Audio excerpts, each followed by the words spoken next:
The prison that feels like freedom. Imagine walking through a prison that smells of fresh pine wood and clean air. No steel bars, no shouting, no fluorescent buzz. Just silence, sunlight, and the faint echo of footsteps on polished floors. This isn't a hotel, though it feels like one. This is the Leoben Justice Center, a real prison in Austria, and the most luxurious correctional facility in the world. The first thing you see when you enter is not a guard tower or razor wire, but glass, transparent walls, open courtyards, and skylights that stretch to the ceiling. Inside, inmates live in rooms that resemble college dorms more than cells. Each has a wooden desk, a television, a fridge, a private bathroom, and even a balcony overlooking the mountains. It feels unreal, but it's not. Leoben is real. Built in 2005 by Austrian architect Josef Hohensinn, this facility embodies a radical idea. That treating prisoners like humans might make them behave like humans. Above the main entrance, etched in sleek modern lettering, are two inscriptions drawn from international law. The first reads, "All human beings are born free and equal in dignity and rights." The second, "The loss of freedom is the punishment, nothing else." Those words define Leoben's purpose. They're not decoration. They're philosophy. According to The Guardian and BBC Europe, Hohensinn designed the prison to reflect the United Nations Declaration of Human Rights. The idea was simple yet revolutionary: people change not through fear or pain, but through dignity and trust. And that belief, as idealistic as it sounds, shaped every inch of the facility. Walking through Leoben, the differences are staggering. Where most prisons use steel doors and heavy locks, Leoben uses transparent glass partitions. Where concrete walls usually echo screams, Leoben's wood panel interiors soften the acoustics. Even the light feels intentional. Architects used wide windows and mirrors to spread natural daylight across every corridor. The effect? No dark corners. No shadows. No place for paranoia to grow. Each inmate lives in a 13-square-meter room, nearly double the size of a typical American prison cell, complete with a private bathroom and kitchenette. They cook their own food. They wash their own clothes. They're responsible for themselves, as they would be outside. It's easy to mistake it for privilege, but in Austria, it's seen as responsibility. Because to the designers, rehabilitation means re-education, not revenge. Austrian criminologists call it the mirror model. If you show a person chaos, they internalize chaos. If you show them order, beauty, and respect, they start reflecting it. The prison's director once told a reporter from Der Spiegel, "If you treat people like animals, they'll behave like animals. If you treat them like neighbors, they'll act like neighbors." And the data supports it. Since opening, Leoben's reoffending rate has remained one of the lowest in Europe, hovering around 20 to 25%, compared to over 60% in the United States. Inside, fights are rare. Suicide attempts are almost non-existent. Even staff turnover is low because the environment itself reduces stress and burnout. But it wasn't always accepted. When photos of Leoben first appeared online, they went viral, for the wrong reasons. Critics from the US and UK called it a 5-star resort for criminals. Some tabloids ran headlines like, "Kill and get a vacation in Austria."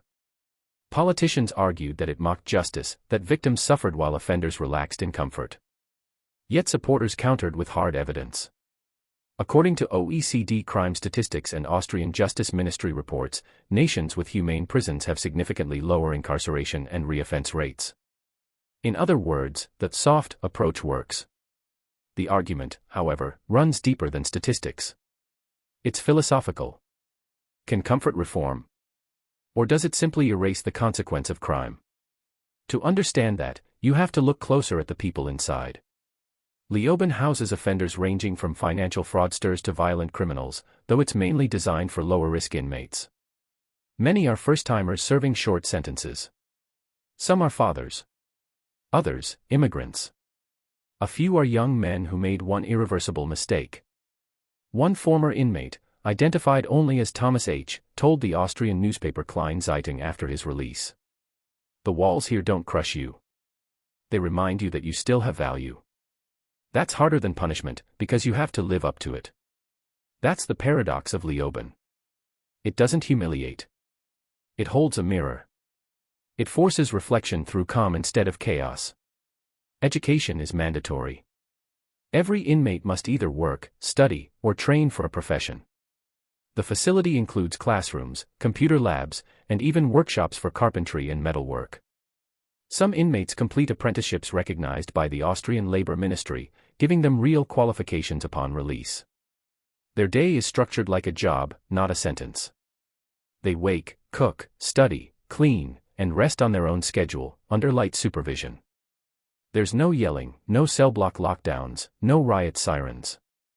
Guards are trained as correctional mentors, not enforcers. Many hold degrees in psychology or social work. From the outside, Leoben looks like a futuristic office building, glass facade, geometric angles, surrounded by grass and birch trees. The architecture itself rejects fear. There's no barbed wire in sight.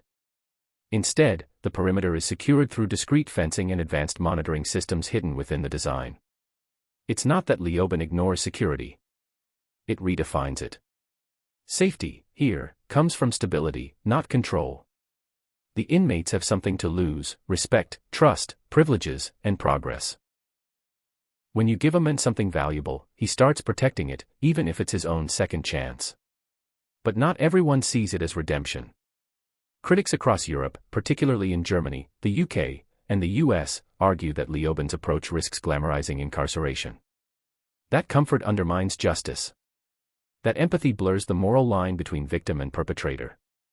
A criminologist from Cambridge University put it bluntly in a 2019 symposium. If punishment feels like privilege, the lesson is lost. And that's where the ethical divide sharpens. Because what Leoben represents isn't just a new prison. It's a new belief about what prisons should be. Supporters point to its ripple effect. Scandinavian countries like Norway and Finland have already built similar models, Halden Prison being the most famous, often cited by The Economist and CNN as the world's most humane maximum security facility. Halden's inmates also live in private rooms, cook their meals, and attend music studios or gyms that resemble wellness centers. Its reoffending rate? Barely 20%. Meanwhile, the US spends billions on overcrowded supermax prisons where rehabilitation programs are rare, and recidivism rates remain some of the highest in the developed world. The contrast is painful and political. Leoben's defenders argue that luxury is not reward, but design psychology. The wood, light, and space aren't there to comfort, they're there to heal. Punishment is still present: loss of liberty, separation from family, and constant supervision. But within that framework, inmates are given a chance to build new habits instead of old scars. And in a country like Austria, where the justice system prioritizes reintegration, this isn't radical. It's practical. By the time most inmates leave Leoben, they've completed some form of vocational or academic certification. They leave with savings from work programs, references from instructors, and psychological evaluations marking readiness for society. According to official Austrian prison service reports, over 80% of Leoben's former inmates find legal employment within a year of release. Compare that to the US, where nearly two-thirds of ex-prisoners are unemployed 1 year after release, and you start to see why Europe defends its methods. Leoben Justice Center may look like luxury, but its real purpose is structure, the kind of structure that transforms punishment into progress. It's not a reward. It's a reflection of what Austria believes about justice. That dignity can discipline better than fear ever could. Still, one question lingers, the same one that haunts every debate about Leoben. If rehabilitation works better than revenge, why do so many societies still choose revenge? Behind glass walls, the psychology of comfort and control. It's easy to mistake the Leoben Justice Center for a sanctuary. The clean lines, the natural light, the calm that fills its corridors, everything feels designed to erase the idea of punishment. But beneath the glass and the warmth lies a different kind of control, one that doesn't break the body but rewires the mind. In most prisons, the first lesson inmates learn is fear. Here, the first lesson is responsibility. That's not a metaphor. It's a psychological experiment built into every inch of architecture. According to Austrian Ministry of Justice research papers and reports published in The Guardian, Leoben was created around a concept called environmental reform psychology. It's the belief that space shapes behavior, that design can either provoke aggression or encourage empathy. The wooden furniture, the open spaces, the absence of bars, these are not signs of leniency. They're psychological tools. Every piece of furniture is smooth and minimal to reduce tension. Every window is placed at human eye level to maintain dignity. Even the color palette, pale gray, warm beige, and white, was chosen to calm the nervous system. What looks like luxury is actually control through comfort. When Austrian architect Josef Hohensinn presented the blueprints in 2002, officials thought he was joking. No one had ever proposed a prison built on the same design principles as a therapy clinic. He defended it with a simple statement, later cited by BBC Europe.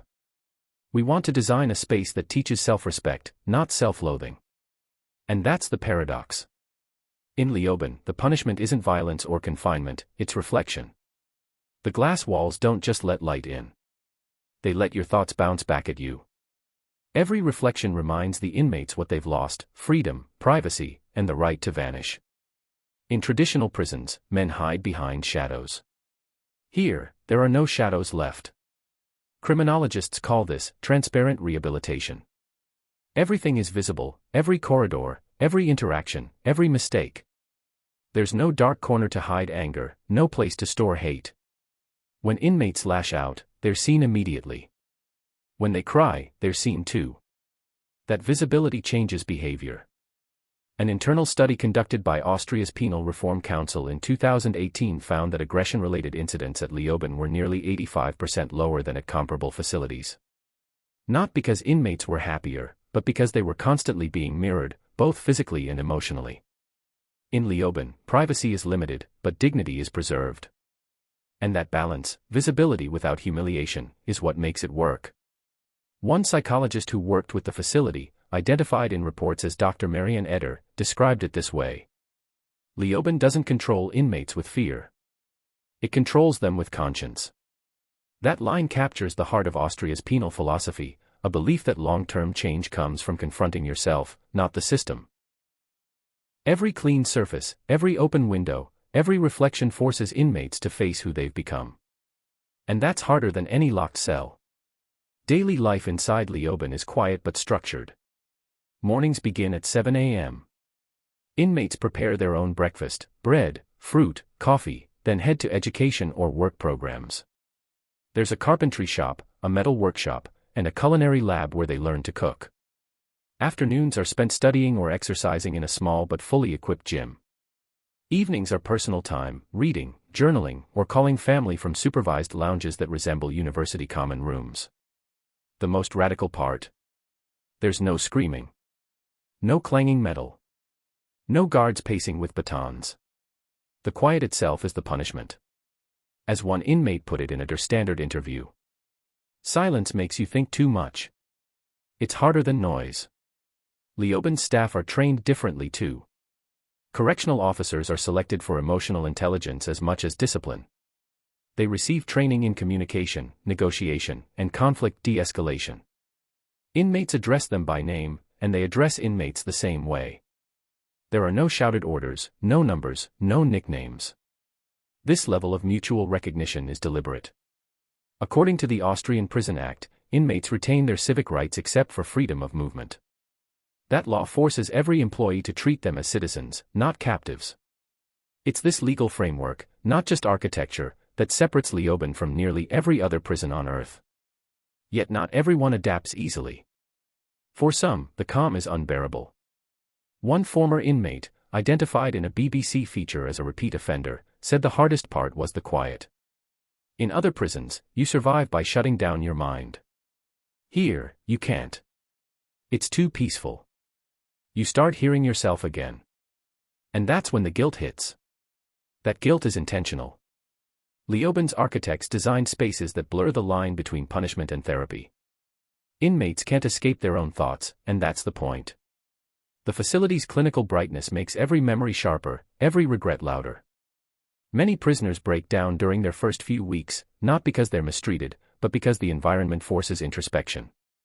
No noise, no chaos, no distractions, just your conscience, staring back through glass. For psychologists, that's progress. For critics, it's manipulation. Because the same transparency that fosters rehabilitation also eliminates privacy. You can see everything, but everything can see you. Some civil rights advocates argue that emotional exposure can be its own form of punishment. They question whether forced vulnerability is truly humane. After all, can you rebuild dignity if you're constantly being watched? The debate is ongoing. But one fact remains undisputed. Leoben's model works. Recidivism, the rate at which released inmates reoffend, remains dramatically low. In a 2022 comparative study published by the European Journal of Criminology, Austria's reoffending rate stood at 26%. In the United States, it exceeded 65%. The difference isn't coincidence. It's culture. Where most nations build walls to contain evil, Austria builds windows to expose it. Where others emphasize punishment, Leoben emphasizes accountability. It's not mercy, it's strategy. Because a man who sees himself clearly is far less likely to repeat the past. Still, Leoben raises uncomfortable questions. If architecture can reform criminals, what does that say about the systems built to break them? If light and dignity succeed where punishment fails, then perhaps the real question isn't why Austria built Leoben. But why hasn't everyone else? Stop sign disclaimer. This story is a dramatized adaptation inspired by real events. Some names, places, and details have been changed for privacy. Verified information sourced from BBC Europe, The Guardian, Der Standard, European Journal of Criminology, and official Austrian Ministry of Justice data. The controversy of compassion, critics, crime, and the debate over justice. When the first photos of the Leoben Justice Center hit the internet, the reaction was immediate and explosive. To some, it looked like a glimpse of the future. To others, it looked like a betrayal of justice itself. Images of spotless hallways, private rooms with balconies, and inmates lounging in glass-walled lounges triggered outrage across Europe and America. One British newspaper called it the hotel jail. An American talk show host joked, "I'd commit a crime just to stay there." But for the families of victims, it wasn't funny at all. They saw luxury where there should have been remorse. And they asked the question that has haunted Leoben ever since. Can comfort reform the guilty without insulting the innocent? The backlash wasn't just emotional, it was political. Austria's Ministry of Justice defended the design with hard data, lower recidivism, safer prisons, and reduced costs per inmate due to self-maintained systems. But critics saw the numbers as camouflage for moral decay. In 2006, a parliamentary debate in Vienna split lawmakers. One side praised Leoben as a humane solution for a civilized nation. The other called it a monument to misplaced empathy. According to reports from Der Standard and The Guardian, some politicians demanded stricter aesthetics, fewer comforts, more reminders of guilt. The justice minister at the time responded with a statement that became famous across Europe. The deprivation of liberty is the punishment. Everything else is treatment. Those words now hang on a wall inside Leoben's main corridor. To supporters, it's truth. To critics, it's arrogance. The debate over Leoben exposes a larger divide, not between countries, but between philosophies. In the United States, justice is often retributive. Crime demands suffering. In Northern Europe, justice is restorative, crime demands correction. The difference isn't just cultural. It's measurable. According to a 2023 report by the Marshall Project, nations with rehabilitative systems, like Austria, Norway, and Finland, spend less per prisoner long-term because fewer inmates reoffend. Meanwhile, the United States spends over $80 billion annually maintaining a revolving-door prison industry, where nearly two-thirds of inmates are rearrested within 3 years of release. Leoben's defenders use these statistics as a weapon. Critics call it moral accounting, justice reduced to economics. But behind the numbers lies a deeper question. What is a prison for, revenge, or recovery? For victims, the answer feels personal. During an interview with BBC Europe, the sister of a homicide victim said, "When I see that prison, I see everything my brother lost. Why should they live in comfort when we live in pain?" It's a fair question, and one Austria doesn't ignore. Under Austrian law, victims of violent crime receive long-term state support, therapy, housing, education, and financial assistance. The philosophy is that punishment should fix both sides, the victim and the perpetrator. But even that balance doesn't ease the public perception problem. Because photos of polished floors and mountain views always travel farther than statistics about social reintegration. One of the most cited cases in the controversy was the incarceration of a convicted fraudster in 2012. His photos leaked to tabloids, smiling in a bright, wood-paneled room, books stacked neatly beside a guitar. Within hours, headlines screamed, "Criminal living better than you." The outrage was global. Politicians in the UK and US mocked Austria's spa prison. Social media erupted with memes comparing Leoben to luxury resorts. But what those headlines didn't show was the man's daily routine. 10-hour work shifts refurbishing old furniture, mandatory therapy sessions, and educational programs monitored by psychologists. He wasn't being pampered. He was being rebuilt. Austrian criminologist Dr. Hans Knecht, quoted in Die Presse, explained it this way. The goal is not to forgive crime. The goal is to prevent the next one. That single line has become Leoben's defense, and its curse. Because it's hard to sell prevention to a world addicted to punishment. In the years since Leoben's opening, several other countries have quietly followed its model.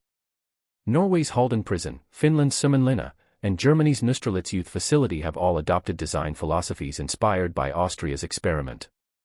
And the results are strikingly similar. Violence rates cut in half. Recidivism reduced by more than 40%. Staff injuries nearly eliminated. Inmates emerging from these systems are not only less likely to reoffend, they're more likely to become productive citizens. According to The Economist, nearly 70% of former inmates from Halden prison secure stable employment within 2 years of release. Still, critics ask the same question Leoben's glass walls can't answer. Does comfort erase the memory of crime?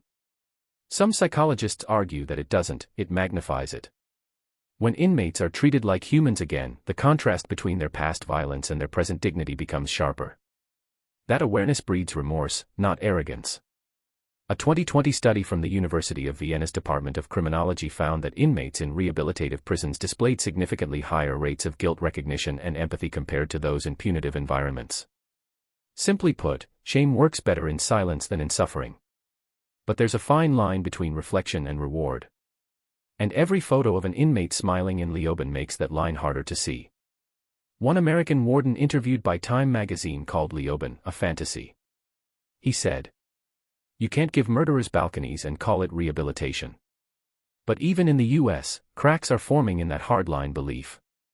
States like Oregon and Colorado are studying European-style corrections. And a 2022 report by the Vera Institute of Justice concluded that humane treatment, education, and family contact reduce violence both inside prisons and after release. The science is clear. But emotion, especially grief, doesn't care about data. For every success story Leoben produces, there's a victim's family asking why mercy came so easily. And that tension, between logic and pain, keeps the world divided. One former Leoben guard once summarized it perfectly in a documentary interview. "In the old prisons, I used to see men die from hate. Here, I see them live with guilt. Both are punishments. One just leaves space for change." That's the essence of the Leoben experiment.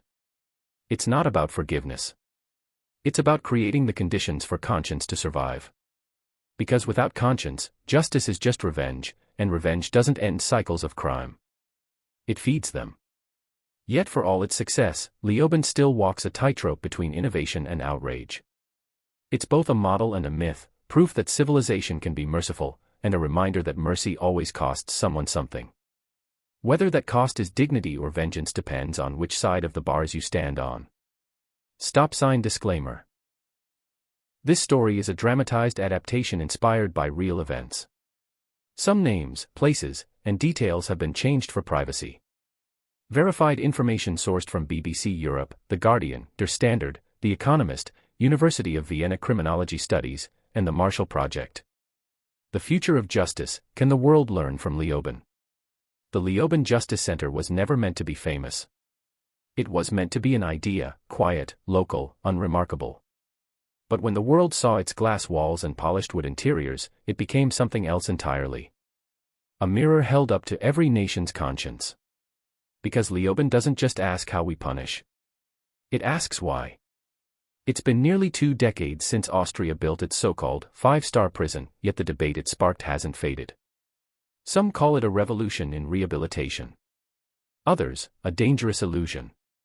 But beneath the arguments lies a growing truth, one that criminologists, architects, and even prison wardens can no longer ignore. Leoben works. The evidence is overwhelming. According to Austria's Federal Ministry of Justice, inmates released from Leoben and its sister facilities are among the least likely in Europe to reoffend. Official re-entry studies show a recidivism rate below 25%, compared to the European average of nearly 45%, and the US average above 60%. These aren't abstract numbers. They represent real lives, people who left prison and didn't return. And the reason might be simpler than anyone expected. Leoben teaches people how to live in freedom while they're still inside. The philosophy behind it, known as normalization, is spreading fast across Northern Europe. It's the belief that prison life should mirror normal life as closely as possible. If inmates are to rejoin society, they must practice being part of it. That's why Leoben's inmates cook their own food, clean their own rooms, and make their own schedules. It's not luxury, it's training. Because, as one Austrian warden said to The Guardian, if you treat a man like a caged animal for 10 years, don't be surprised when he acts like one when released. Normalization flips that logic on its head. Give him respect. Give him structure. Give him a reason to value what he once destroyed, and watch the pattern break. But even the architects of this model admit it's not flawless. Dr. Franziska Leitner, a criminal psychologist who consulted on the design, told BBC Europe, Leoben doesn't cure crime. It exposes humanity. Some people respond, some never will. And she's right. Not every inmate reforms. Not every program succeeds. But compared to the endless cycle of punishment and reoffense elsewhere, even partial success feels like progress. Around the world, that progress is beginning to take shape. In Finland, prisons like Ojoinen and Kerava now run open campus systems where inmates work and study by day, returning to secure housing by night. In Norway, Halden Prison's architecture mirrors Leoben's, wood-paneled interiors, art-covered walls, and recording studios where inmates produce music as part of therapy. In Germany, juvenile centers modeled after Leoben emphasize mentorship over punishment. And in Switzerland, correctional facilities have begun integrating environmental design, natural light, soundproofing, and color psychology, to reduce violence. Leoben wasn't just a prison. It was a prototype. In the United States, however, the model faces resistance. The idea of humane incarceration clashes with political rhetoric built on toughness and deterrence. When images of Norway's Halden prison circulated online, American commentators reacted the same way they did to Leoben, disbelief and anger. How can a killer live better than a veteran? One headline read. But the data kept telling a different story, one too strong to dismiss. In 2023, the Vera Institute of Justice released a comparative analysis showing that U.S. prisons built on punitive design principles have higher violence, higher suicide rates, and higher recidivism than those incorporating rehabilitative models. The same report cited Leoben and Halden as the clearest examples of built environments shaping moral behavior. Even inside the American system, reform-minded wardens are starting to listen. In Oregon, a small experimental facility called the Resilience Unit now tests design features inspired by Leoben, natural light, educational spaces, and inmate responsibility models. Early results show fewer assaults and improved mental health scores among both staff and inmates. It's a small start, but revolutions often begin quietly. Still, Leoben's approach raises uncomfortable questions that even its supporters can't fully answer. If prisons look like freedom, do they still teach consequence? If punishment feels humane, will society still trust it? Austrian officials insist that the real punishment isn't the furniture, it's the loss of liberty. Every window at Leoben may let in light, but none of them open. Every cell may have a balcony, but the railing leads nowhere. Freedom is visible, but unreachable. That subtle psychological tension, experts say, is what keeps the system balanced. Inmates are constantly reminded of what they're missing, even as they're given the tools to earn it back. It's mercy wrapped in consequence. But beyond the statistics and debates lies something harder to quantify, what Leoben feels like. Former inmates often describe it as disorienting at first. A space too quiet, too clean, too reflective. But over time, that calm becomes contagious. One former inmate, interviewed by Klein Zeitung under the pseudonym Marius, described it this way. You start treating yourself the way the place treats you, with care. And for the first time, you wonder why you ever did harm. For the architects and staff, that's the entire point. They're not just building cells. They're building conscience. Whether the world is ready for that idea is another story. In the US, prisons remain overcrowded. In the UK, violence in facilities has doubled in the past decade. In France and Italy, human rights organizations routinely condemn living conditions as inhumane. And in many developing nations, rehabilitation is still a distant dream. Leoben stands apart, an elegant outlier in a global system built on suffering. But maybe that's what makes it matter. Because it proves something the world often forgets: cruelty is not the same as justice. As the sun sets over the glass walls of the Leoben Justice Center, it reflects off words carved into stone at the main entrance. All human beings are born free and equal in dignity and rights. It's not just decoration. It's defiance, a reminder that even behind bars, humanity doesn't vanish. It just waits to be recognized. Leoben may look like a contradiction, a prison that feels like freedom. But in a world drowning in violence, perhaps contradiction is exactly what justice needs. Because if a building can change behavior, maybe mercy can too. Stop sign disclaimer. This story is a dramatized adaptation inspired by real events. Some names, places, and details have been changed for privacy. Verified information sourced from BBC Europe, The Guardian, Der Standard, the Vera Institute of Justice, The Economist, and official Austrian Ministry of Justice reports.